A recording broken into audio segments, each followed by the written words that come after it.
بسم اللہ الرحمن الرحیم۔ السلام علیکم ویورز، پاک ٹی وی میں آپ سب کا خوش آمدید۔ درمسر جھیل پاکستان کے صوبہ خیبر پختونخوا میں وادی کاغان کی ایک الپائن جھیل ہے۔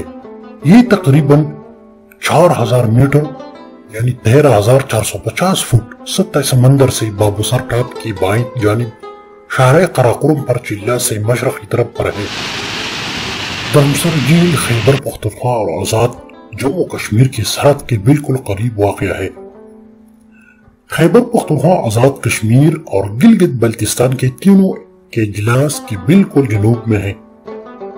درمسر جھیل وادی کاغان میں واقع ہے۔ یہ دریائے کنہار کا نقطہ آغاز بھی سمجھا جاتا ہے کیونکہ یہ جھیل ریو کنہار کو اہم کردار ادا کرتی ہے اور اس جھیل میں پانی کا کوئی بہاؤ نظر نہیں آتا، جیسا کہ جھیل سیف الملوک یا لولوسر جھیل میں ہے۔